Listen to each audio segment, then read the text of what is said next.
off, motor on.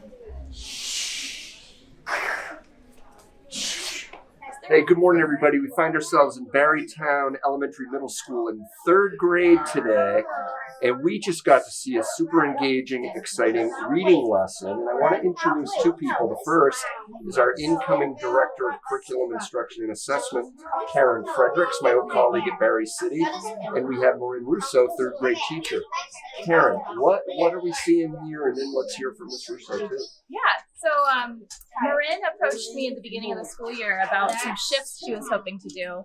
And I was just wondering if you could tell us a little bit about those and your instructions. Yeah, sure. So very quickly at the beginning of the year, I noticed that some of our kids were lacking some of the foundational literacy skills that would be necessary for them to become really strong readers and writers. And that's because of a whole host of different reasons, Karen, ranging from the pandemic to just shifts in literacy instruction over the years. And I always like to use the analogy of building a house. You could start building on a shaky foundation, but as you go up, eventually, the house will crumble.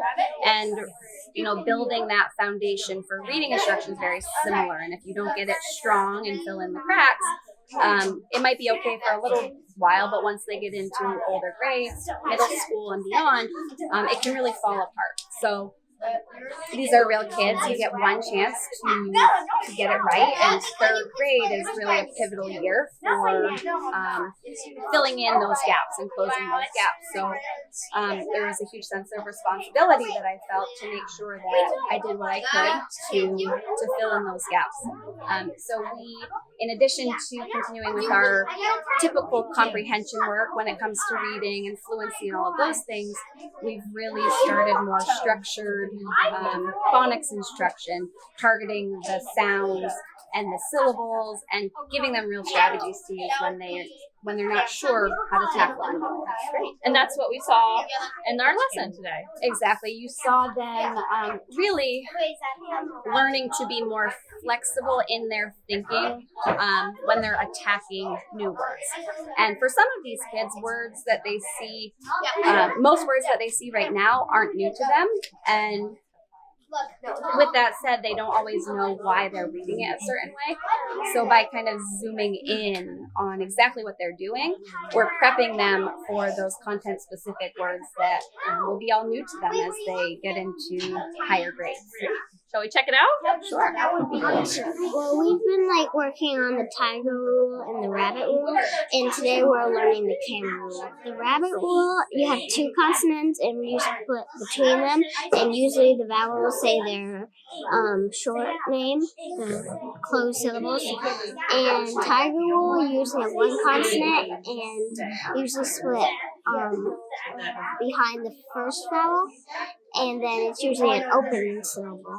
And the camel rule, you split after the consonant. Okay, so we're going to start by pounding our syllables. The word is radar.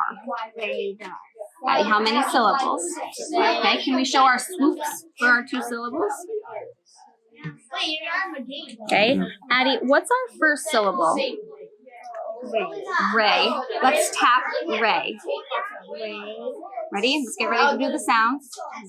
Okay, what's the first sound? Mm-hmm.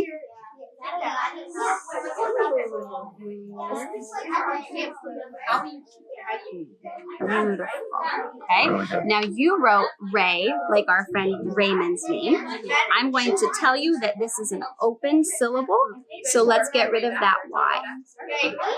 Okay, is AY another way to spell A? Yes. Can you show me the line where we're going to divide our syllable? What's the next part?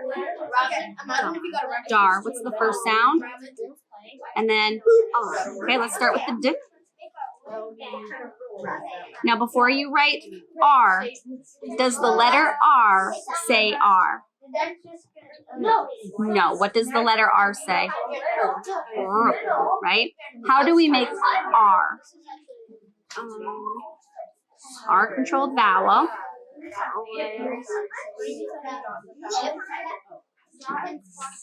Car, R, A-R. Can you show me R? Beautiful. How would you mark this syllable? Show me with the line. Yep. And so that's an open, and that's R control. How would you read that word, Addie? Radar. Okay, which division rule does that word follow? The tiger rule. Excellent job. Hey, Addie, you are an expert. Or let's pound our syllables first, okay? Okay, 2 syllables. Thank you. Let's do our first syllable. What is the first syllable? Okay, so it's rel. How would we tap it? Beautiful. Can you write that syllable for me? Can I see what you've done? Beautiful. Okay, what's your second syllable? Okay, let's tap it. Okay, I'm interested to see what you do with this one. And this is a diagram.